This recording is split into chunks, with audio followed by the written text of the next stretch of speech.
Maida, where were you born?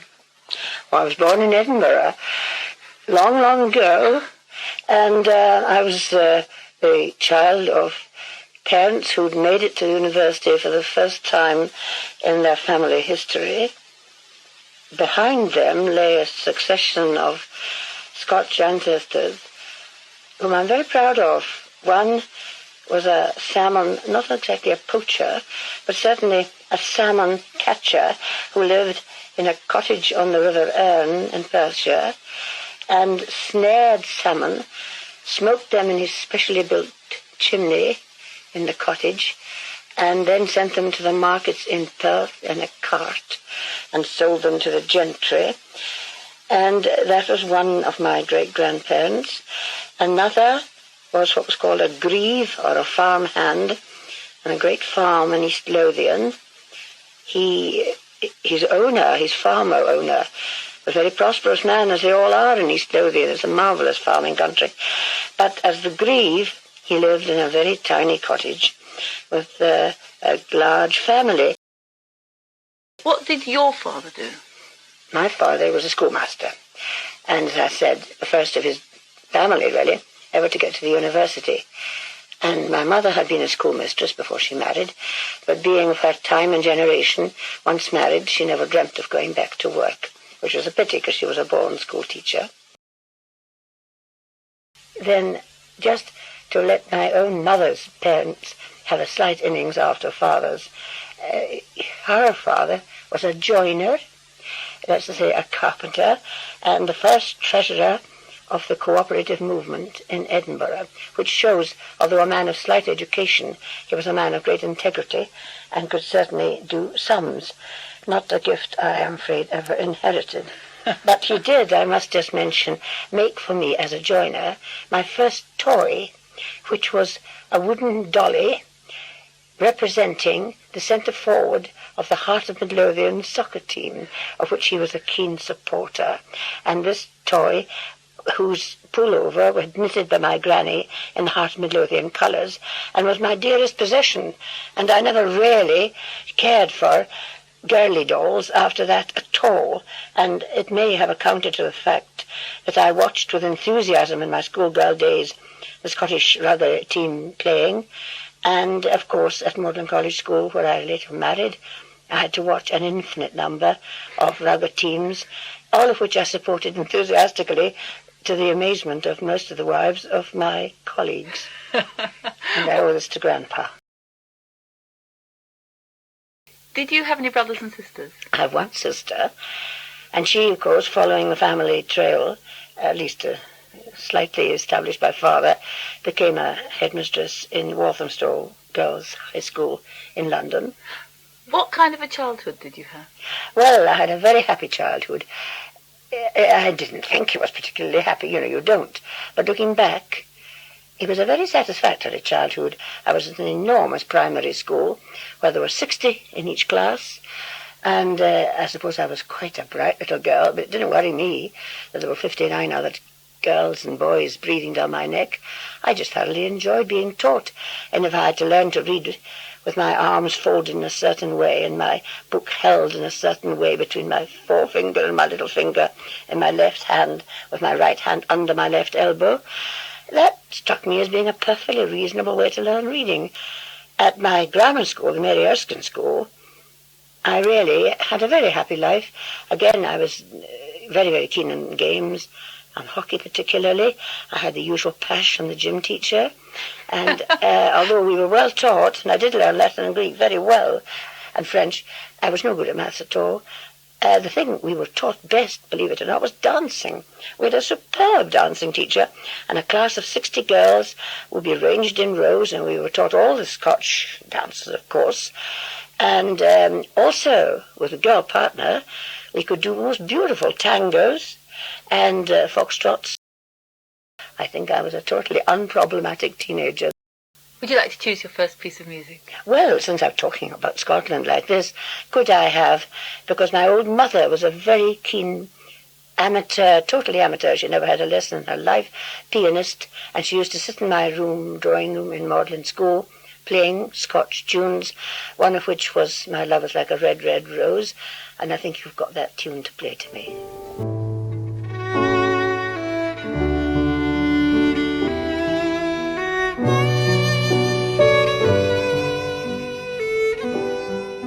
When you look back on those early years in Edinburgh, what's your most vivid memory?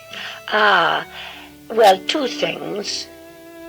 Playing golf on the Braid Hills at threepence a round from the age of about 7 onwards, and I had a very nice swing, and I could go round in about 108 when I was 10.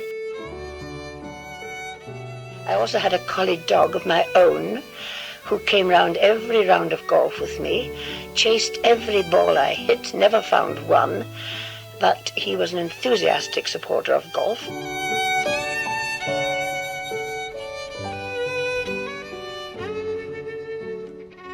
The other thing I liked enormously in my childhood was Father taking me walks over the Pentland Hills.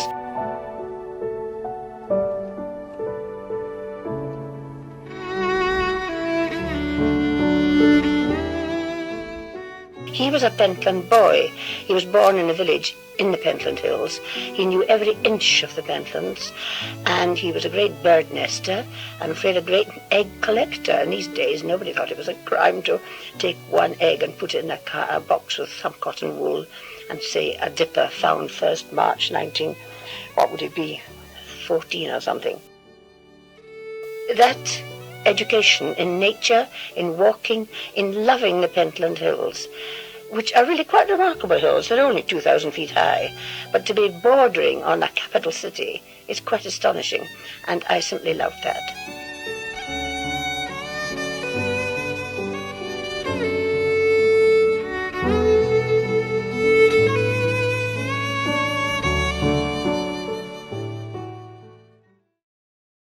Maida, how old were you when you left school?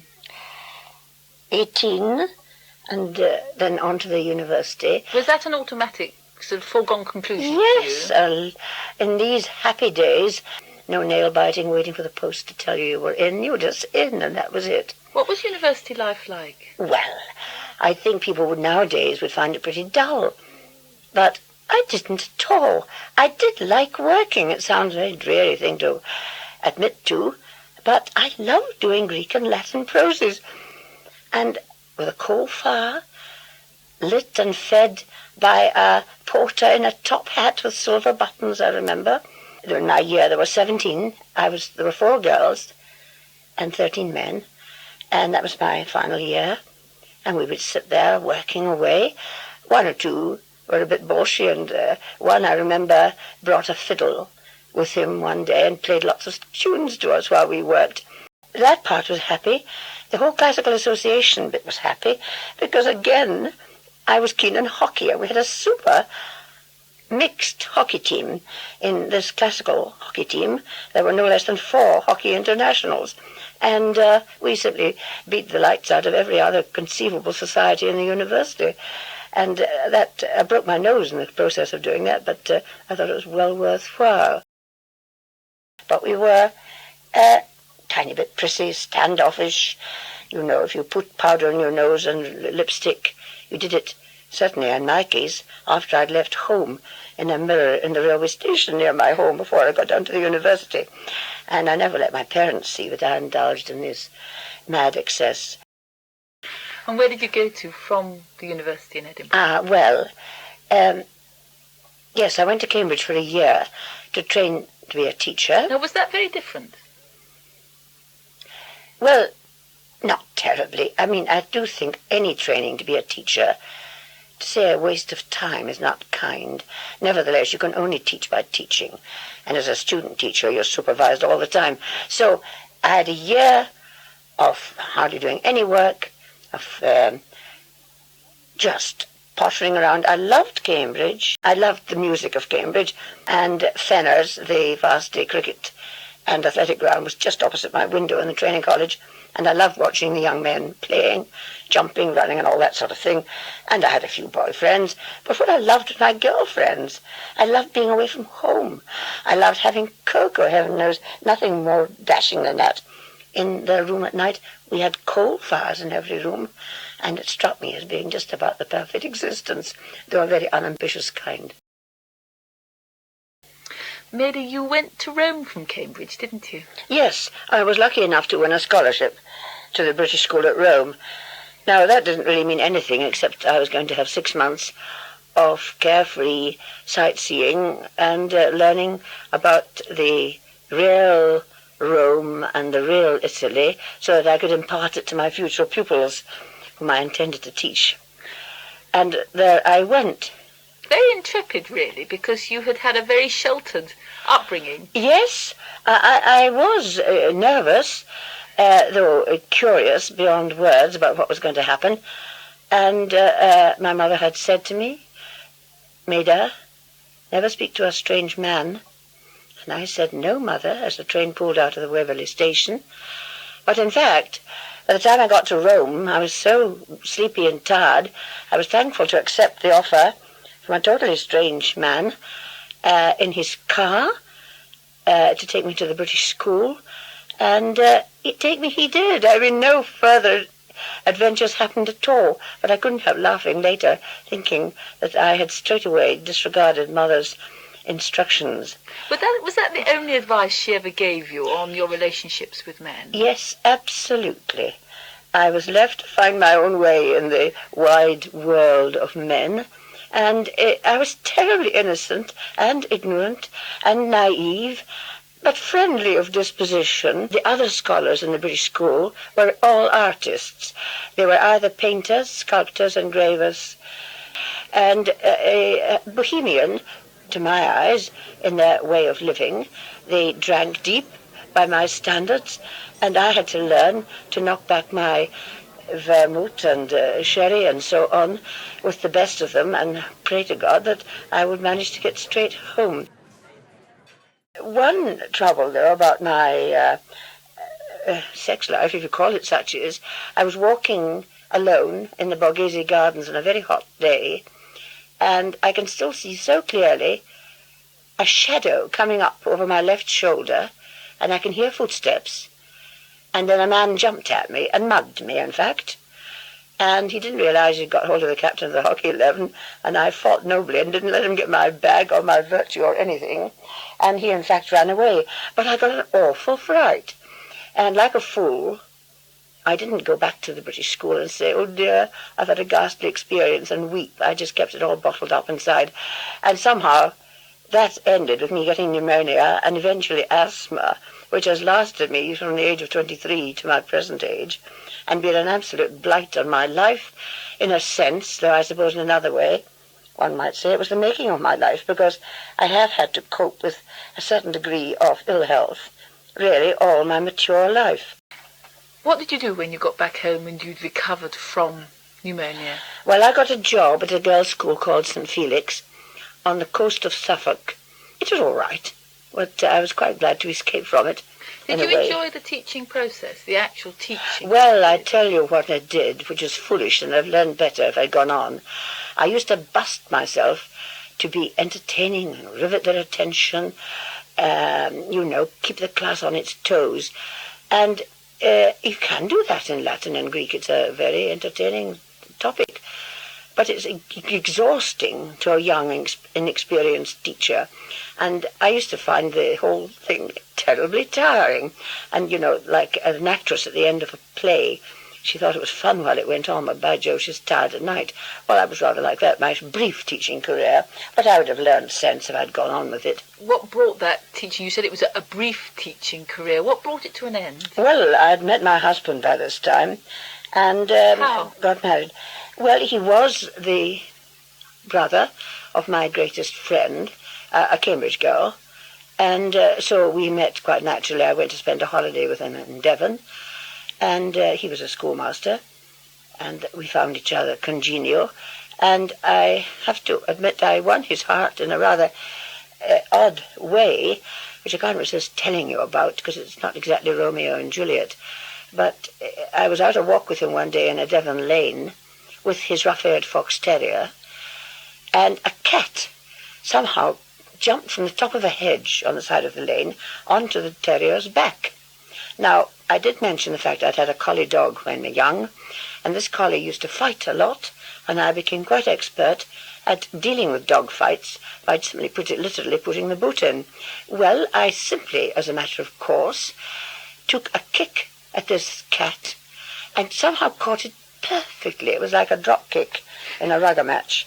It went sailing back over the hedge, and my dog was left tottering slightly, and my future husband gazed at me in amazement and said, "Do you often do that?" And I sort of dusted my hands and said, "Well, yes, very often." And on we went. And he instantly felt, well, I suppose this girl might be worth marrying. She's obviously got one or two gifts I certainly don't have. And by the end of the week, we'd got engaged. So that was the prelude to my marriage, and rather a comic one, really. How long was it before you got married? Oh, not long. He soon got a job at Modern College School as the usher, which was the second head, the old-fashioned title for second head. And we got married almost at once in 1935. And came to live, well, first of all, just in Headington and then Iffley Road. And then when he became headmaster, of course, we moved down into the school, and I lived there for years. Well, let's just talk about that early period first, because living in Headington and the Iffley Road, what was Oxford like? Well, you know, it was a wee bit dull, to tell you the truth. For someone like me, people said, "How marvellous, you're going to Oxford." Well, I started off by not being good enough to sing in the Bach choir, which didn't cast me down particularly. But, you know, these were the days when a woman accepted the fact she got married.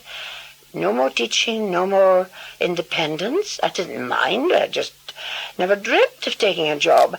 Well, briefly I did in Headington School, but it just didn't occur to me. And to tell you the truth, I was bored stiff.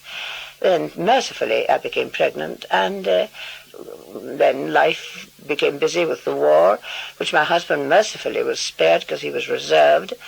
And the war years started, and then we moved down into Magdalen School. How many children did you have? I only had 2 sons, which was not a great burden, of course, and they were darlings, and I devoted to them all my life. Did you enjoy being a mother? Well, I'm not a madly maternal woman, you know. I mean, I would have survived without children, I know I would. But these particular sons I simply love deeply, and always shall, and it's been the most united family, and their father was devoted to us all. It was a lovely family, which goes on giving me enormous happiness, although my husband is now dead. Now, you moved down, all of you, to the boarding house, that's right, Magdalen College School, in 1944. When the youngest boy was only 3, and there was, if you know Magdalen, there's a river running right through our garden, and it was a slight nightmare wondering where Tom was. Was he in the river or out of it? But he did survive, and it was the most beautiful place to live, and I was extraordinarily happy there. Though, if I'd been slightly bored with the earlier part of my married life, the programme certainly wasn't repeated. I was never bored for 1 second at Magdalen. I was very hard worked. In those days, the headmaster, the master of Magdalen College School, was also the housemaster for the boarding house. So in a sense, you were taking on all those boys on top of your own. Now, what was it like when you first went in? Well, it was as awesome as I feared. As to say, I had to deal with maids who didn't like me, for which I don't blame them, and with 64 boarders, who regarded me with profound suspicion.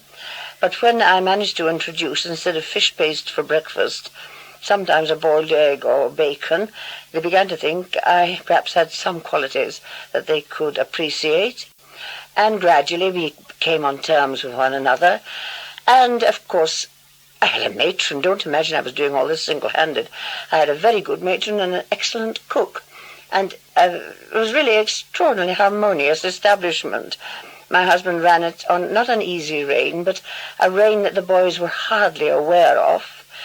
And he knew exactly what he was doing, and the school prospered. And, of course, that's always a very encouraging thing. Do any boys particularly stand out in your memory? Well, naturally, having young sons, I kept an eye on the young boys who came as early as 9, because some of them were going to be choristers at the college. And I still feel that to send a boy of 9 away from home to a boarding school is wanton cruelty, which can only be indulged in for a jolly good reason, either because he's immensely musical or the family background simply doesn't allow living at home. It's not fair on a little boy to plunge him, regardless, into a totally strange environment, and an environment which won't allow him to complain that he's being bullied, and this happens in the best of schools. Or if not bullied, if he doesn't like the food, or if he likes the food all right, he doesn't like sleeping with 12 other little boys, and so on. Well, all these tiny, childish things may not seem much when you're grown up, but they're a lot when you're little. I can remember one young boy who was a bit miserable. I didn't know why. I took him out in the car to pick brambles or something. I said, what's wrong? He wouldn't tell me. And after a bit he said, "It's all right, sir." They often called me sir. I said, "What's all right?" He said, "Oh, it." And I realized there was it for all of us just means that sense of doom and frustration and blackness generally, which a small boy can experience quite as deeply as any morbid poet, and it can also vanish. Mind you, they did enjoy life. They weren't all miserable by any means. Another piece of music. Could I have a bit of the octet by Schubert, which I like very much?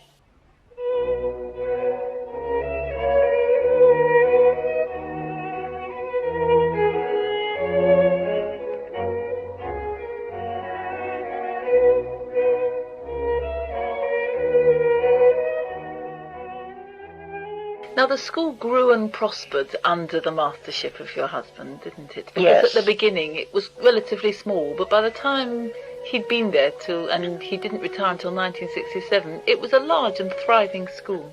The day boy population multiplied in the war with refugees. Don suddenly thought, here's a fairly cheap and good school, and I don't blame them. But so did the engine drivers, and so did the modest workers, and they benefited from the direct grant system, and no boy was barred because he couldn't pay the fees. The result was we had a super cross-section of Oxford's population there, all learning from each other.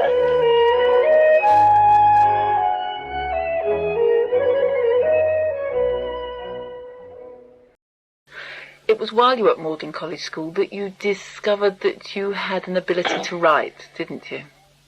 Yes. Well, I'd always written little bits and pieces, but the Oxford Times very kindly gave me the chance to write light verse on topical subjects, and I had a most educative time, and jolly hard work it was for about 5 years, reviewing books. But this taught me a lot about novels, writing in general, and made me quite keen in my own account. And you wrote plays for the boys? Yes, for the boys. Now, that was a great stroke of luck for me. They were a bit hard up for decent plays for young boys. Shakespeare okay for the big ones. But little ones were rather being fobbed off with too much Emile and the detectives. And so I wrote plays, if possible, on local events, and all these the BBC did after I'd done them for the school, which showed they weren't too bad, you see. You must have become something of an expert on local history, because they had to be well researched, didn't they? Oh, yes. I wasn't an expert. And I did do my homework pretty carefully. And I used to broadcast on Radio Oxford on little bits of local history in the very early days of Radio Oxford, and that seemed to be quite acceptable for what it was worth. And I must say, now I can't drive the car through Oxfordshire countryside without saying to myself, yes, the Dormer family lived in that house, and in that chapel there's a stone to Sir William Harcourt, and in that great house lived the people, the Rycote family, and so on. I mean, Oxfordshire, at least for me, is populated by ghosts of the past, which makes it much more fun. Let's go on to your next piece of music. Oh, now that's a bit of Beethoven's Archduke Trio.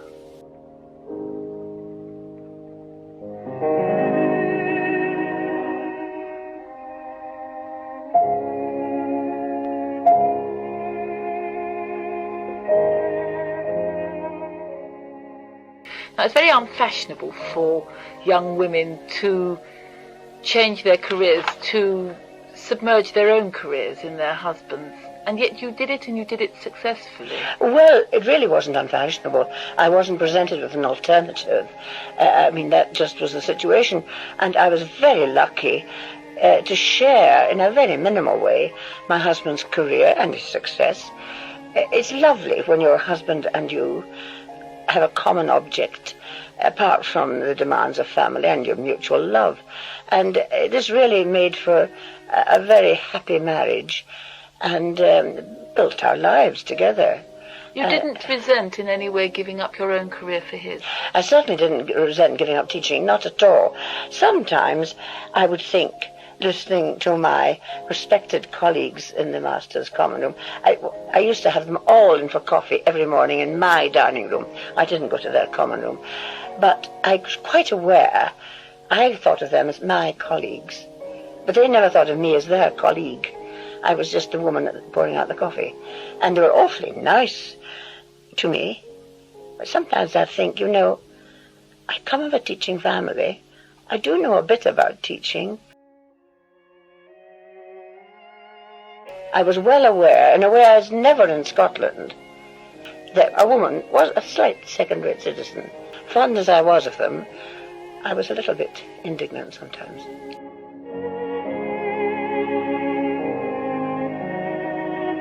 Your husband retired in 1967. That must have made an enormous change to your life. Yes, it did. Curiously, you'd have thought we would both be heartbroken after this long association. But, we knew it was coming, and we knew there were going to be great changes in education. The school was probably going to go independent, and it would be different, not worse, but different. And Bob left still young, as I say, he was 60 and fit. And we drove out of the front gate. We never looked over our shoulder. We drove up Myrtle Avenue. He went off to his golf and his painting and his CND, of which he'd been chairman of the Oxford group for 18 years. How did the school receive his association? Well, yes, they questioned it. He never persuaded a boy against, in any sense, that CND was right or more right than what the own boy's views were. But he just stuck to it, and he always wore his badge, having one in every suit, so that even if it was a general investigating our CCF, Bob would still be wearing his CND badge, no doubt, slightly to the general's amazement, and he got away with it. I think if somebody had said, "Look, Stanier, either you drop this CND nonsense or you're looking for another job," Bob would have said, "All right, I'll look for another job." I mean, he was absolutely dedicated. And there we are. You've told us a little bit about what retirement meant for your husband, but what did retirement mean for you? Well, my health improved a lot because I had been overworked, which is lovely. And I had a little house where I could stand in the middle of my kitchen and reach every shelf, whereas in the boarding house at Magdalen, it was a huge Victorian mansion, terribly hard work, stairs and stairs and stairs and coal fires all over the place. And I wrote a book or two, and I wrote some plays for the BBC, which was very nice and gratifying and all that. And, doing my own housework and having grandchildren, which I looked after. Went to Australia, too, once or twice, to see my son, who was out there. We had more dashing holidays than we used to have. That's to say, we went to the Dordogne once, and we had a little car. And Bob's painting, of course, took him to all sorts of pleasant places, and I would go with him and paint beside him and then tear mine up, and he sold his sometimes, quite often.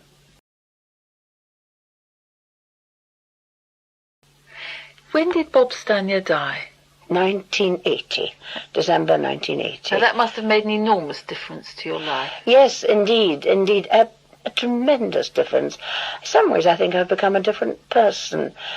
It was a great shock. He died suddenly, totally suddenly. And then suddenly to find myself alone, you just have to think, right, I must go on. There's no question.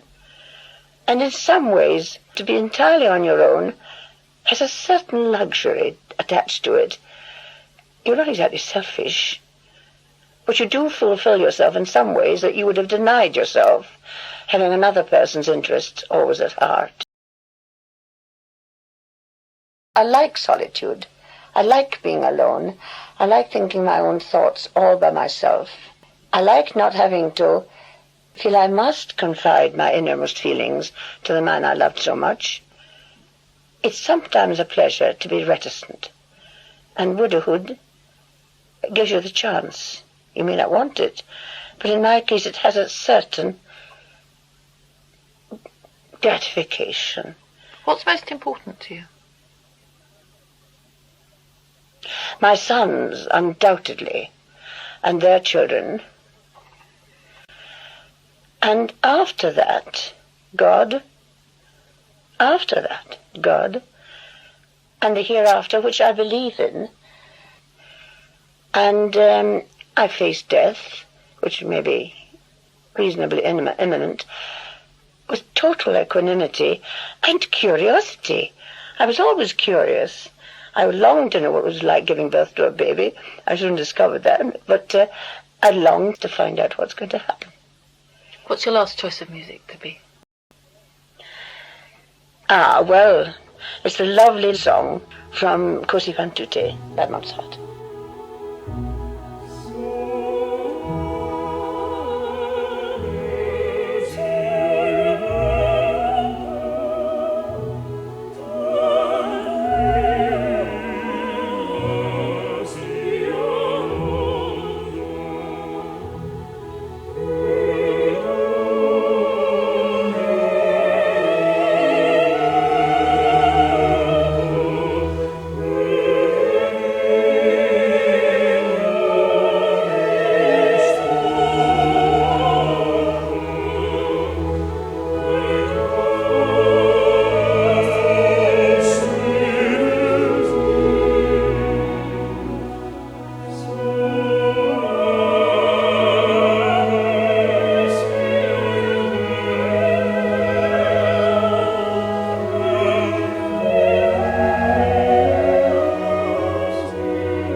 Maida, what are you most proud of looking back at your life? I think just coming through. I was up in the Radcliffe Infirmary lately, and a doctor looking through my large file of medical history looked up at me and said, smiling, "Well, Mrs. Stanier, you're certainly a survivor."